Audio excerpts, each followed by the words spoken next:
को मेरा नमस्कार। मैं रिजवान पूर्व माध्यमिक विद्यालय तिलसरा विकास खंड मर्दा जनपद कन्नौज में कक्षा 8 का छात्र आज इस विज्ञान संगोष्ठी के अवसर पर हमारे विषय कृत्रिम बुद्धिमत्ता संभाव्यता और सरोकार पर अपने विचार प्रस्तुत करने जा रहा हूँ। कृत्रिम बुद्धिमत्ता क्या है? कृत्रिम बुद्धिमत्ता का आशय कंप्यूटर या कंप्यूटर द्वारा नियंत्रित रोबोट को ऐसे कार्य करने की क्षमता से है जो आमतौर पर मनुष्य द्वारा किए जाते हैं, क्योंकि ऐसे कार्य करने हेतु मानव बुद्धि और विवेक की आवश्यकता होती है।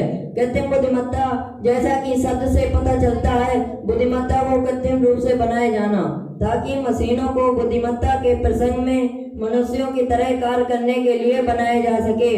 कृत्रिम बुद्धिमत्ता को अंग्रेजी में हम आर्टिफिशियल इंटेलिजेंस या एआई भी कहते हैं। इसकी शुरुआत वर्ष 1950 में हुई थी। जॉन मैकार्थी ने कृत्रिम बुद्धिमत्ता शब्द प्रयोग करने वाले पहले व्यक्ति थे, इसीलिए उन्हें एआई का जनक माना जाता है।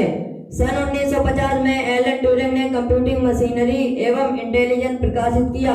इस पेपर के माध्यम से ट्यूरिंग, जिन्हें हम कंप्यूटर विज्ञान के जनक के रूप में जानते हैं, ने प्रश्न किया कि क्या मशीन सोच सकती है।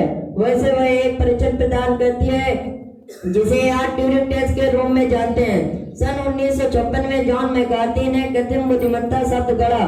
उसी वर्ष एलन न्यूवेल और जेसिसा ने लॉजिक थ्योरिस्ट बनाई, जो पहला चलने वाला एआई सॉफ्टवेयर प्रोग्राम था। इसी क्रम में कई दशकों तक निरंतर प्रयोग चलते रहे। सन 2004 में जॉन मैकार्थी ने एक पेपर लिखा जिसका नाम था कृत्रिम बुद्धिमत्ता क्या है, और एक एआई की उद्धृत परिभाषा प्रस्तावित की। इसी के साथ एआई जगत में क्रांतिकारी परिवर्तनों के दौर आरंभ हुए। इसी भारत में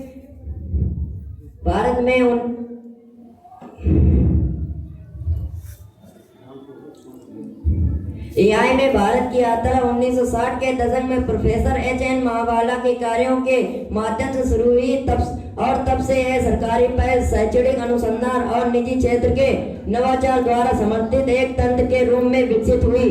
और तब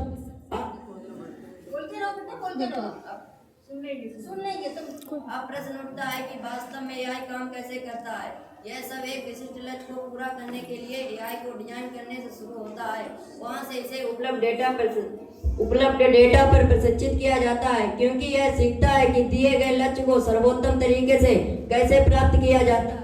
वर्तमान में चैट जीपीटी जैसे बड़े भाषा मॉडल एलएलएम में वृद्धि एआई के प्रदर्शन और उद्यम मूल्य को बढ़ाने की इसकी क्षमता में एक बड़ा बदलाव लाती है। एआई को मुख्य रूप से दो श्रेणी में बांटा गया है। नंबर 1 क्षमता के आधार पर, नंबर 2 कार्य क्षमता के आधार पर। क्षमता के आधार पर इन्हें तीन भागों में बांटा गया है। नंबर 1 संकुचित कृत्रिम बुद्धिमत्ता, नंबर 2 सामान्य कृत्रिम बुद्धिमत्ता, नंबर 3 उत्कृष्ट कृत्रिम बुद्धिमत्ता। नंबर 2 कार्य क्षमता के आधार पर इन्हें चार भागों में बांटा गया है। नंबर 1 रिएक्टिव एआई, नंबर 2 सीमित memory AI, number 3 theory of mind AI, number 4 self aware AI.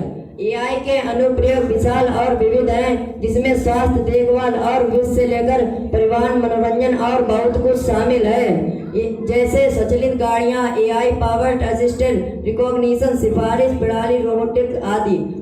आजकल सबसे लोकप्रिय एआई एप्लीकेशन चैट जीपीटी है। यह ऐसा सॉफ्टवेयर है जो उपयोगकर्ता को प्रश्न टाइप करते ही तुरंत उत्तर देता है। यह बिल्कुल इंसान की तरह उत्तर देता है। सूफिया एक बहुत ही उन्नतशील ह्यूमनॉइड रोबोट है जो एक व्यक्ति की तरह कार्य और व्यवहार कर सकती है। शिक्षा के क्षेत्र में एआई द्वारा सीखने के पारंपरिक तरीकों को पूरी तरह से बदल दिया गया है। मोबाइल डिजिटल पाठ्यक्रमों से लेकर ऑनलाइन संदर्भों, वर्चुअल कक्षाओं तथा हाल में भारत की पहली एआई शिक्षिका मिली है जिसका नाम आयरिस है। यह रोबोट शिक्षिका चैट जीपीटी जैसे प्रोग्रामों से लैस है, जिसके पास गणित, विज्ञान जैसे विषयों के उत्तर देने की क्षमता भी है। यदि विकासशील तकनीक के रूप में एआई एक वरदान साबित हो रही है। यह कार्यभार को कम करने के साथ साथ इसे विशेष रूप से हल करके उक्त कार्य को और भी आसान बना सकती है। क्योंकि इस दुनिया में हर चीज के सकारात्मक और नकारात्मक दोनों प्रभाव होते हैं, और एआई के साथ कुछ ऐसा ही है। एआई पर अधिक निर्भरता के कारण बेरोजगारी, रचनात्मक क्षमता एवं भावनात्मक सीमा का अभाव, नैतिक सुविधाओं जैसी कुछ संभावित समस्याओं का सामना भी करना पड़ सकता है। यदि तकनीक का उपयोग नकारात्मक मानसिकता के साथ किया जाता है तो यह कहना गलत नहीं होगा कि यह संपूर्ण मानव जाति को नष्ट भी कर देगा। किसी भी तकनीक को विकसित करने का मतलब यह कभी नहीं होता है कि हमें कार्य करना बंद कर देना चाहिए। वे केवल हमारे काम को आसान बनाने के लिए हैं। अगर हम इस बात को भूल जाते हैं तो हमारे यहाँ निराशा के अलावा कुछ नहीं लगेगा।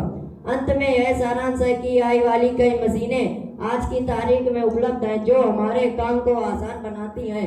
हालांकि इसके जिम्मेदार और लाभकारी उपयोग को सुनिश्चित करने के लिए AI से जुड़े नैतिक विचारों और संभावित जोखिमों पर ध्यान दिया जाना चाहिए। धन्यवाद।